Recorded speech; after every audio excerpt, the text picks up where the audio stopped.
Yo fellas, what's going on? It's Savage. Yo, welcome back to another Madden 18 Ultimate Team video, playing against another pro player, one of my buddies, one of my friends in the Madden community, SPOTO, man. Be sure to go follow SPOTO down below on Twitter. He's actually playing on the homie Wheels account, the YouTuber Wheels, and that's pretty dope. It's like kind of funny. It's like all three of us are connected right now. So this is a game against SPOTO, and as you can see, I already got the ball because of that fumble on the very first play, and I just want to give a huge shout out to the man SPOTO, because SPOTO has some nasty, I show me losing yards on purpose because he has some nasty pitch defense.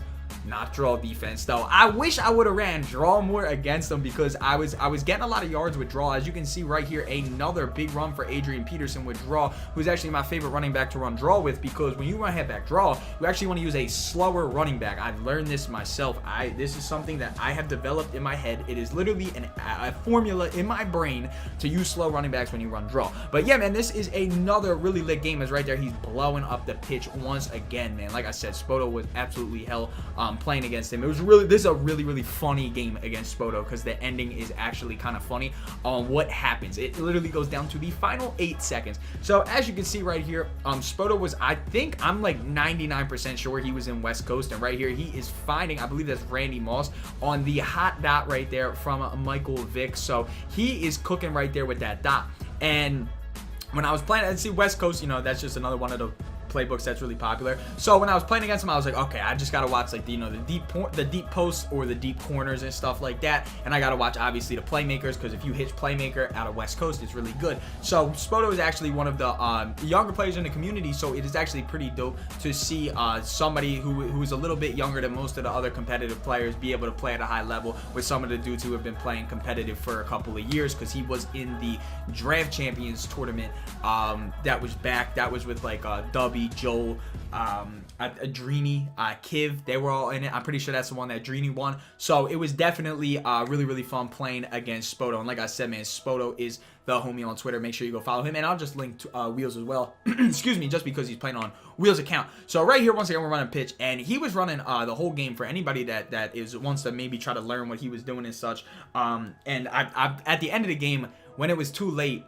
you're going to see I kind of start getting pitch to go, because I started IDing his linebacker, and I started motioning and setting, and not motioning not hiking while he was motioning. I'd let him set first. But he was in dollar. He was running DB fire, and it was absolutely, it was causing a lot of havoc when I was trying to run the draw. As right there, we hit him up with the little mesh, and he ran spinner right there. I caught him off guard, hit him with the flats. I just wanted to see if I could get the flats open, and we were lucky enough to get all the way down inside the red zone. And then on 3rd and 6, we go back to literally my favorite play in the red zone, my favorite play to run against 99% of people in the red zone. It is halfback draw, and Adrian Peterson is the freaking greatest running back at running halfback draw. He is slow and powerful, and I love it. And then right here, his freaking offensive lineman doesn't even block the spy. I'll take it. I mean, sometimes you just take what happens. So it's gonna bring up a big 2nd and 21 right here. And once again, we're getting a little bit of extra pressure from the homie Mean Joe Green, who's an absolute beast. So your boy's calling a timeout because I'm geeking right now. I'm like, okay, I can maybe get the ball back with like 30 seconds left.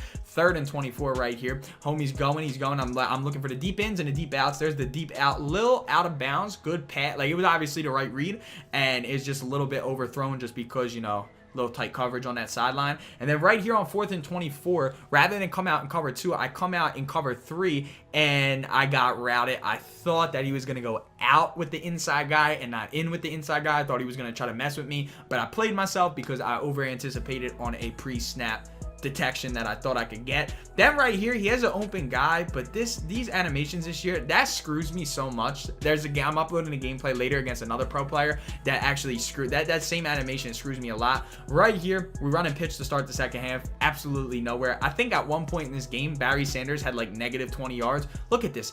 Absolutely dominating the pitch, and your boy's running pitch a lot now. So when I get boxed in pitch, I'm like, oh my goodness, we just got to go back to bunch. And I know a lot of people, they love gun bunch. That's a lot of sarcasm. I know it's really repetitive. Then right here, we find a playmaker, Julio Jones. I flip my bunch a lot just because I like to try to set people like off. Like, I like to see what I can do with that. Right here, we won the draw. Adrian Peterson getting only a yard that time. That was like one of the big stops that he had out of the draw. Right here, we're going pitch again.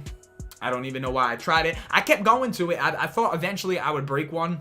I was wrong. I should have just stuck with draw. And then right here, I pay for it. I have the open guy streaking down the field. I had Teddy Ginn. Teddy Ginn was one-on-one by himself, and if I would have just target passed it to the left, it's touchdown. Maybe not a touchdown because he got Sean Taylor back there, but it would be a big game. You feel what I'm saying? He goes pitch right here, which was kind of, I started laughing at that. Oh yeah, actually he was in, I think he might have been in Houston actually. I think he's in Houston, not West Coast, my fault. He's in Houston. So we were both in Houston, I'm pretty sure. I think we both talked about that at the end of the game too. But right here, he ran that pitch, which was kind of funny because I was like, oh my goodness, like we both could not get pitch going. He comes back out in the tight slots right here. He actually hits me up with a dive. That was really good. I hit the gap, and I just kind of dummied out. I thought he was going to go right. I went right. He went left. Got really, really good play. Goes back to the hurry up and tight slots just because he has pretty good dots and tight slots, a little bit tight dots. That's what a lot of people call it. I know it's kind of corny, but it was necessary to say it. But yeah, so he comes back out right here on tight slots on this 1st and 10. And as you can see, man, there's just 20 seconds left in the third quarter. He goes hitches, and then he goes playmaker, and that is just so dirty. That is so lethal. That is illegal. But yeah, right there, really, really big play. Then on 2nd and 3 right here, all the time in the world, all the time in the world, all the time in the world, all the time in the world, all the time in the world. Marcus Murray going to the outside, gets a hit stick, but he's flying out of bounds, so it doesn't even matter. 1st and goal now, 4 minutes left. The fourth quarter just started, and we hit the gap, and we just couldn't hit him. So that is going to tie the game up at 10. So there has been a lot of wildness. So right here, this is where I thought I had an idea of how I could actually run the ball a little bit better. And of course, when I do it, freaking Mike Singletary runs into me. So that kind of made me a little mad because I feel like if I didn't get run into, I would have had a little bit more of a gap to maybe get like 20 yards rather than just 10. Once again, I do it. This time I try the motion. I get a nice little block that kind of like shoulder shrug, and that's not too bad because that gave me about 6 yards. So I'm taking 6 yards at a time right here. So your boy's just thinking, okay, I have an idea of kind of how to stop it. I go dive just to try to throw him off a little bit with the motion. Doesn't work too well. Big 3rd and 3. What do? I come out in my favorite freaking play, halfback draw, man. Halfback draw. I was preaching this in my video earlier that if you run draw, I promise you will be such a better player. It's an absolutely amazing play, man. And yeah, I mean, it's really, really good with slow running backs because if they play coverage heavy, if they're playing like a cover 3 or a cover 4 and they only got 3 down linemen, then what's going to happen is the defense is going to sit back, and the defense is going to sit back. And since your running back's so slow, your offensive linemen are going to have time to actually push up field to actually get blocks. And right there on 3rd and 13, we just play it safe and we go for the long 55-yarder, and your boy gets a perfect kick, and the kick is up, and the kick is good. So we are going to go up 13-10, and this is where it gets kind of glitchy. I've never ever had this happen to me before, ever. I kick it, I do the kick that all of us do. We all do like the little scum sideline kick. Homeboy actually houses it. I was shook. I was feeling like if we got him, we could have probably went into overtime.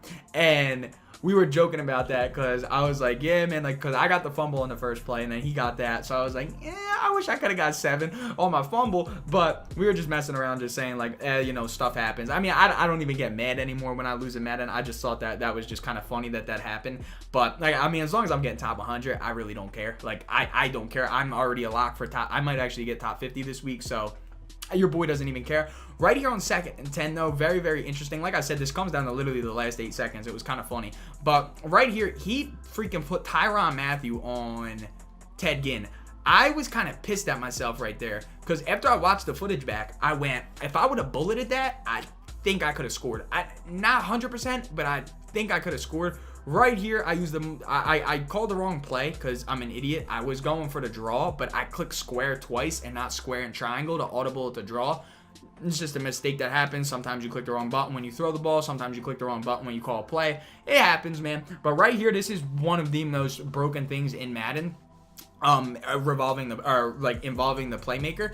He has Night Train Lane manned up, and Calvin Johnson just turned, like, that is so wild that I actually completed that pass. Right here on 2nd and goal, I'm thinking, okay, I don't even know why I tried to cut that back up. Now, like, looking at that, I don't know why I did that. 3rd and goal right here. I got about 2 plays left in me right here. He just kind of blankets everybody. I don't blame him. Put, like, everybody in coverage. That's what you got to do in the red zone when, I can't run the ball. If I would have ran the ball, the clock would have stopped. So I threw it away. 4th and goal right here. There's only one thing I know how to do, and that's low ball. I got to try to low ball cheese. Do I got so hot? Oh, incomplete. But yeah, man, GG's to SPOTO. It was a really, really fun game. I hope we match up again because it definitely would be fun. I promise. He will never house a kick on me again. Nah, I'm just playing. But yeah, it was just so, it was a really, really good game, and I like uploading them with you know, buddies of mine, but competitive players and stuff. So yeah, man. Hope you guys enjoyed this competitive matchup. Got another one coming out later tonight. Have a wonderful rest of your night, bro. Subscribe if you're new. Smack a like.